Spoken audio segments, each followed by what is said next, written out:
Hello दोस्तों। आज फिर हम यहाँ पर हैं आपके साथ और मैं हूँ उत्कृष्ट। और आज की जो हमारी वीडियो का टॉपिक है वो है राधा कृष्णन कमीशन के जो मेजर रिकमेंडेशंस हैं। आज हम उसके बारे में बात करने वाले हैं। देखिए, एक बात मैं आपको बता दूं, जो भी ये हमारे कमीशंस थे, एग्जाम के पॉइंट ऑफ व्यू से इनकी रिकमेंडेशंस सबसे ज्यादा इंपॉर्टेंट हैं। तो इसलिए आपको रिकमेंडेशंस को ध्यान से सुनना चाहिए। ये आपके एग्जाम के लिए बहुत ही ज्यादा इंपॉर्टेंट टॉपिक है, चाहे वो आपके टीचिंग से रिलेटेड एग्जाम्स हो या आपका डीएलएड और बीएड के कोर्सेज हो।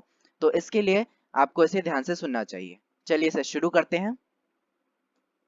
देखिए, जो रिकमेंडेशंस के जो मुख्य क्षेत्र थे, यानी किन किन विषयों पर उन्होंने अपनी रिकमेंडेशंस दी थी, इनको एक शॉर्ट नोट पॉइंट में मैंने यहाँ पहले मेंशन किया है। इसके बाद हम इनमें इनके बारे में एक्सप्लेन में बात करेंगे। तो देखिए, सबसे पहले एम है, एम ऑफ यूनिवर्सिटी एजुकेशन, यानी यूनिवर्सिटी एजुकेशन के क्या एम्स होने चाहिए, क्या उद्देश्य होने चाहिए, इसके बारे में बात की गई। देन स्टाफ जो है, हमारा टीचिंग फैकल्टी जो है वो कैसी होनी चाहिए, उसके लिए क्या क्या सुझाव हैं, इस पर बात हुई।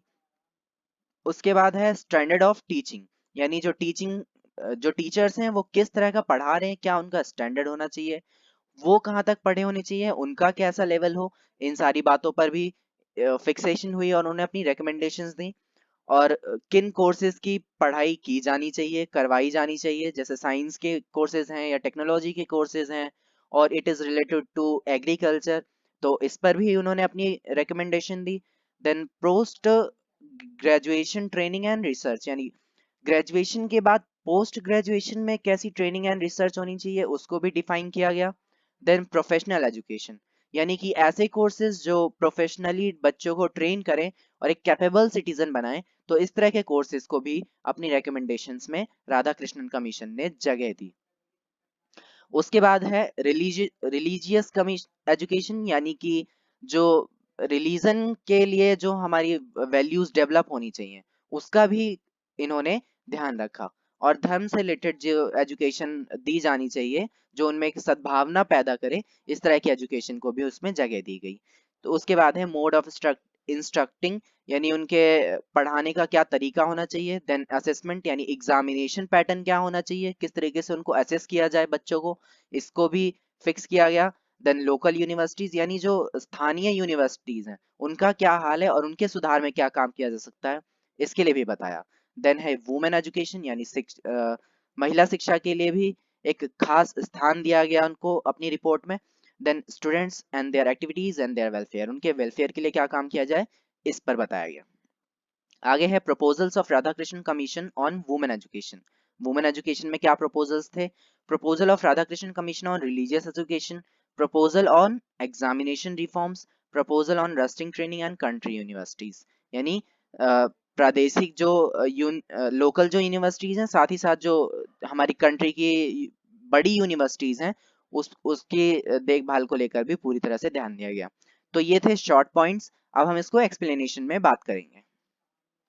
सबसे पहले है point administration and universities finance, यानी कि जो यूनिवर्सिटी का जो फाइनेंशियल जो रिस्पॉन्सिबिलिटी है या ऑर्गेनाइजेशन को जो मेंटेन करने का जो जिम्मेदारी है, वो साझा तौर पर राज्य सरकार और केंद्र सरकार दोनों की होनी चाहिए। और यहाँ पर केंद्र शुड मेड रूल्स, यानी जो सेंटर गवर्नमेंट है वो रूल्स को बनाएगी, रूल्स एंड रेगुलेशंस को मेंटेन करेगी और स्टेट को उसके अकॉर्डिंग काम करना चाहिए, ये इसमें बताया गया। और grants should be given to the universities for their development and different committees should be formed with clear defined rights, यानी जो यूनिवर्सिटीज हैं उनके लिए अलग अलग तरह की कमिटीज बनाई जाएं, जिसके रूल्स और रेगुलेशन और उनकी ड्यूटीज को क्लियरली डिफाइन किया जाए और उनको ग्रांट्स भी दिया जाए, ताकि वो अपने यूनिवर्सिटी का विस्तार कर सकें, उसको ठीक तरीके से चला सकें। उसके बाद है स्टैंडर्ड ऑफ टीचिंग, यानी टीचिंग का क्या स्टैंडर्ड होना चाहिए। The commission has made the following recommendation to raise the standard of education. Standard के एजुकेशन के स्टैंडर्ड को रेज करने के लिए कुछ बातें उन्होंने बताई, जैसे there should not be more than 1500 students in teaching universities, यानी यूनिवर्सिटीज में 1500 से ज्यादा बच्चे ना हो और 3000 जो बच्चे हैं वो टोटल कॉलेज में रिलेटेड होने चाहिए। और जो इनका मिनिमम वर्किंग डे है, टीचिंग डे है, वो होना चाहिए 180 दिनों का एक साल में, जिसमें एग्जाम के लिए जो दिन है वो अलग से होने चाहिए। टीचर्स को अपने जो लेक्चर्स हैं उनको अच्छी तरीके से प्रिपेयर करना चाहिए और उस पर पूरी मेहनत करके बच्चों के सामने जाना चाहिए। इवनिंग क्लासेस, मतलब अगर कुछ ऐसे लोग हैं जो अलग तरह के ऑक्यूपेशंस में हैं, तो उनके लिए इवनिंग शाम की क्लासेस का इंतजाम करना चाहिए ताकि वो अपनी पढ़ाई को कंटिन्यू रख सकें। और इसी के साथ लेवल ऑफ एग्जामिनेशन को बढ़ाने के लिए जो फर्स्ट सेकंड और थर्ड जो डिविजन्स बनाए गए, उसके लिए 70%, 55% और 40% जो है अंक को निर्धारित किया गया, यानी मिनिमम मार्क्स इतने चाहिए फर्स्ट सेकंड और थर्ड डिवीजन के लिए। Organization and structure of university education, यानी कि जो स्ट्रक्चर क्या होना चाहिए एजुकेशन का, ये भी डिफाइन किया गया। जैसे कि ग्रेजुएशन होनी चाहिए 3 साल की, पोस्ट ग्रेजुएशन होनी चाहिए 2 साल, और रिसर्च होना चाहिए उसके बाद एडवांस जो रिसर्च है वो 2 साल की, कम से कम 2 साल की होनी चाहिए। और इनको हायर एजुकेशन को 3 कैटेगरीज में डिफाइन किया गया, जिसमें साइंस, वोकेशनल एंड टेक्निकल जो कैटेगरीज है वो बांटी गई, और उनके लिए अलग अलग डिपार्टमेंट भी बनाया गया ताकि वो उस चीज को अलग अलग तरीके से और बेहतर तरीके से मैनेज कर सके। उसके बाद है फैकल्टी इन यूनिवर्सिटीज, यानी यूनिवर्सिटी में फैकल्टी किस तरीके की होनी चाहिए और उनके लिए क्या किया गया, इस बारे में हम बात करते हैं। Teachers asked to be placed in 4 classes, यानी जो टीचर्स थे उनको 4 क्लासेस में बांटने को कहा गया। जैसे सबसे पहला प्रोफेसर होना चाहिए, दूसरा रीडर, देन लेक्चरर और देन इंस्ट्रक्टर। तो यानी टीचर को भी 4 भागों में बांट दिया गया। और ड्यूरिंग द एंटायर सर्विस, यानी पूरे सर्विस के दौरान उनको कम से कम 3 साल का लीव मिलना चाहिए, और एक दिन में उनको 18 घंटे का काम मिनिमम मैक्सिमम 18 आवर्स का देना चाहिए। सिर्फ मतलब मैक्सिमम सिर्फ वो 18 आवर्स काम करें।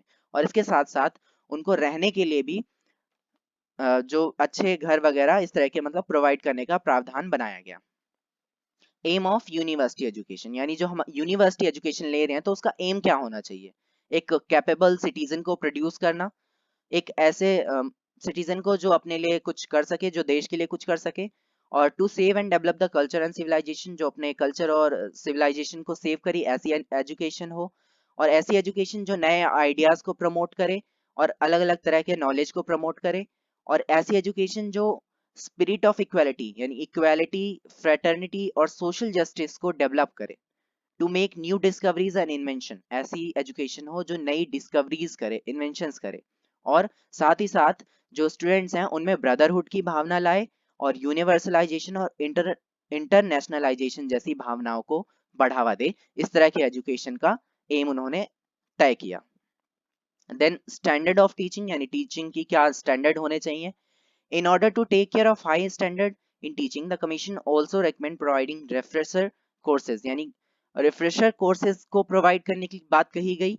और well equipped and well staffed, यानी staff का भी बहुत अच्छा होना जरूरी है, तभी हम एक teaching standard को maintain कर सकते हैं। Then उनके जो ट्यूटोरियल्स हैं उनका क्या इंस्ट्रक्शन होना चाहिए, इस सब को भी उनमें बताया गया। टेक्स्ट बुक के लिए कोई बात नहीं कही गई वैसे मुख्यतः तौर पर, लेकिन उनको भी एक मतलब अच्छी तरीके से उनको डिफाइन किया गया। और टीचिंग के लिए एक केयरफुल प्लान को तैयार किया गया, और साथ ही साथ लाइब्रेरी और लेबोरेटरीज फैसिलिटीज उस पे भी बढ़ावा दिया गया, उसको इम्प्रूव किया गया, क्योंकि अगर हम प्रैक्टिकल नॉलेज गेन करेंगे तभी हम अपनी जो कंट्री थी उसके लिए कुछ प्रोडक्टिव कर सकते थे। तो इस तरीके से इसके टीचिंग के स्टैंडर्ड को मेंटेन करने के लिए ये बातें कही गई। उसके बाद है प्रोफेशनल एजुकेशन के लिए क्या क्या क्या किया गया। The commission recommend various branches of professional, यानी अलग अलग तरह के प्रोफेशनल कोर्सेज जो और वोकेशनल जो टीचिंग थी उसके लिए अलग अलग ब्रांच बनाई गई। जैसे एग्रीकल्चर हो गया, इंजीनियरिंग एंड टेक्नोलॉजी हो गया, या मेडिकल का हो गया, या लॉ या कॉमर्स। तो इनके सभी के लिए अलग अलग ब्रांचेस बनाई गई और उनके अलग अलग रूल्स तय किए गए कि हाँ भाई आपको इतने पे ये चीजें, इसमें ये होना चाहिए, ताकि जो लोग हैं उसको पूरी सुविधा के साथ उन कोर्सेज को कर सकें और प्रोफेशनली उनको आगे बढ़ सकें। देन है रिलीजियस एजुकेशन। तो रिलीजियस, हमने अभी जैसे बात किया था, रिलीजन को लेकर भी जो एक value, moral spiritual values develop हो सके, इसके लिए उन्होंने कुछ रिकमेंडेशंस दी, जिसमें उन्होंने कुछ मिनट के लिए साइलेंट मेडिटेशन को डेवलप करने की बात कही।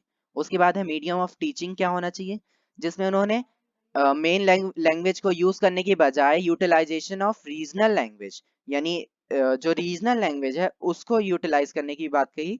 और साथ ही साथ फेडरल लैंग्वेजेस के यूज को भी उन्होंने चॉइस में रखा, यानी ऑप्शन ऑप्शन में रखा। देन बात करते हैं एग्जामिनेशन की। The commission recommended to use objective type test, यानी कि जो ऐसे टाइप टेस्ट है उसके साथ साथ ऑब्जेक्टिव टाइप टेस्ट भी होना चाहिए। ऑल्सो बच्चों को class work should also student should get credit for class work, यानी उनके क्लास वर्क के लिए भी उनको क्रेडिट मिलना चाहिए।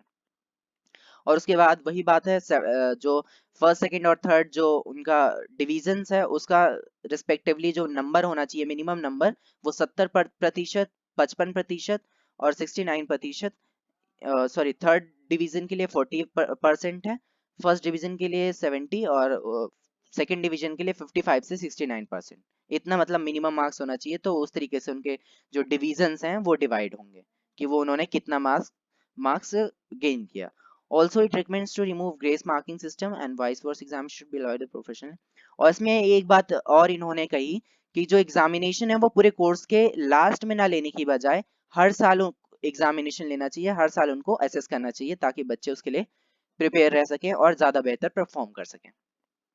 देन बात आती है women education and rural universities की। तो वुमेन एजुकेशन के लिए इन्होंने बहुत ही ज्यादा ध्यान दिया और ये कहा कि जो एजुकेशन फैसिलिटीज हैं वो जितनी मेंस के लिए होनी चाहिए, यानी जितनी आदमियों के लिए होनी चाहिए उतनी ही ज्यादा वो औरतों के लिए, उतनी ही औरतों के लिए भी होनी चाहिए, यानी बराबरी की बात हुई। और उनकी फैसिलिटीज में मतलब किसी तरह का कोई कमी नहीं होनी चाहिए और उनको बराबर का अधिकार दिया जाना चाहिए उनकी शिक्षा में।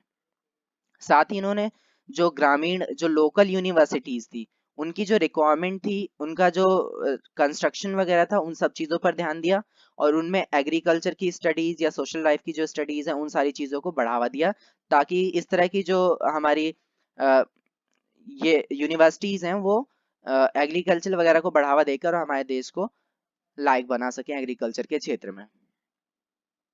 तो ये थे मेजर recommendations जो थी राधा कृष्णन कमीशन के लिए। और आज की वीडियो में इतना ही। Thank you very much. ये पार्ट 2 था। और हमारे वीडियो को लाइक जरूर कीजिएगा और सब्सक्राइब करना बिल्कुल मत भूलिएगा। और इसी तरह का कंटेंट हम आपके लिए लाते रहेंगे। So thank you very much. Have a good day. Bye bye. Tata.